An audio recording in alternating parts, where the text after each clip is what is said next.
আমরা এখানে যখন গত বছর এনায়েতপুর থানা আওয়ামী লীগের নেতৃত্বে আমরা যে সম্মেলন করি,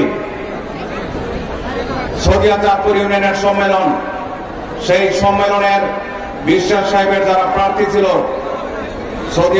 সদিয়ার যে ইউনিয়ন আওয়ামী লীগের সভাপতি এবং সেক্রেটারি, দুইজনে যখন ভোটে ফেল করে, তারপর পরই তার ভাতিজা মার্ডার করে। অত্যন্ত পরিতাপের বিষয়। পরিকল্পিতভাবে তারা এই ঘটনাটি ঘটিয়েছিল, যার কারণে এই নির্বাচনী এলাকার মানুষ বিভিন্ন সময় তাদের পরিবারের দ্বারা যে অস্থিরতা, যে অশান্ত পরিবেশ সৃষ্টি করেছিল, এই নির্বাচনী এলাকার মানুষ সেদিকে ফেরত যেতে চায় না।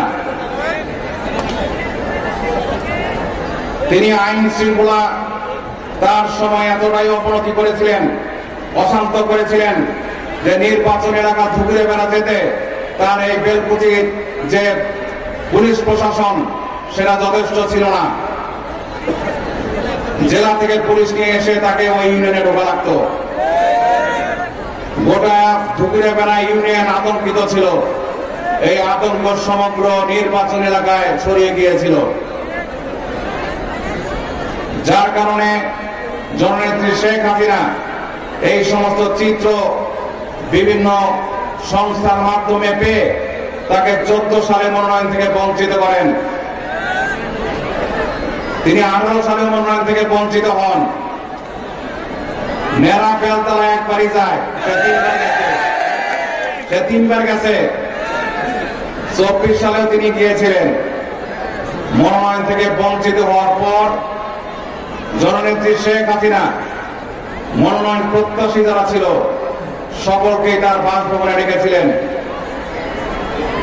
শুধুমাত্র জননেত্রী শেখ হাসিনা প্রায় 1.5 ঘন্টা তিনি বক্তব্য দিয়েছিলেন এবং তার বক্তব্য পরিষ্কার বক্তব্য দিয়েছিলেন। দল যাকে মনোনয়ন দিবে তার জন্য সকলকে কাজ করার আহ্বান জানিয়েছিলেন।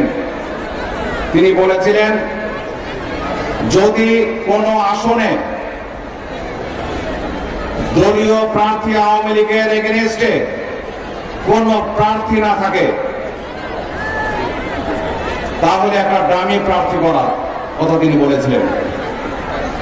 তিনি বলেছিলেন, ইতিমধ্যেই কোন আসনে যদি স্বতন্ত্র প্রার্থী দাঁড়িয়ে থাকে তাহলে তাকে নিরুৎসাহিত করবেন না। প্রত্যেকটি ইউনিয়ন থেকে, ওয়ার্ড পর্যায় থেকে যারা নেতৃত্ব দিয়ে মিছিল নিয়ে এসেছেন, আমি সকলকে আন্তরিক ধন্যবাদ জানাই। আমি ধন্যবাদ জানাই জেলা আওয়ামী লীগের সকল পর্যায়ের নেতাকর্মীকে, যারা এই নির্বাচনী এলাকাকে জননেত্রী শেখ হাসিনাকে উপহার দেওয়ার লক্ষ্যে তারা ইতিমধ্যেই প্রত্যেকটি মিটিং এ একটা বড় টিম নিয়ে তারা উপস্থিত হয়ে তারা মূল্যবান বক্তব্য রেখেছেন। তার জন্য আমি তাদেরকে ধন্যবাদ জানাই। এই নির্বাচনী এলাকা বেলকুচি, চৌহালি, এনায়েতপুর, বেলকুচি, এনায়েতপুরের অনেক নেতৃবৃন্দ আজকে এনায়েতপুরের নেতৃবৃন্দ উপস্থিত হয়েছেন। আপনাদের প্রচারণার সময় জনাব বিশ্বাসের সময়তে দুঃশাসন, অপকর্ম, সেই অপকর্মের চিত্র আপনাদের বক্তব্যে উঠেছে, তার কারণে আমি আপনাদেরকে ধন্যবাদ জানাই। আমি মনে করি আজকে যে সমাজের সকলে ঐক্যবদ্ধ হয়েছে, ইনশাল্লাহ আমরা এই বেলকুচি, চৌহালি, এনায়েতপুরকে একটি মডেল উপজেলা ইনশাআল্লাহ পরিণত করব। সকলকে ধন্যবাদ দিয়ে এবং সকলের কাছে নৌকা মার্কার ভোট চেয়ে এবং সকলকে আমি বলবো, আহ্বান জানাবো যে আপনারা মা বোনকে সাথে করে নিয়ে কেন্দ্রে উপস্থিত হয়ে ইনশাআল্লাহ উৎসব মুখর পরিবেশ আপনারা ভোট দেবেন। বিশ্বাস সাহেব নাকি জোর করে ভোট নিব, আজকে জানি 7 তারিখে ও কত পারে প্রশাসন দেখাই দিবে। উপায় নাই, গোলাম হোসেন, উপায় নাই। সকলকে ধন্যবাদ। আমার বক্তব্য শেষ করতেছি। জয় বাংলা, জয় বঙ্গবন্ধু।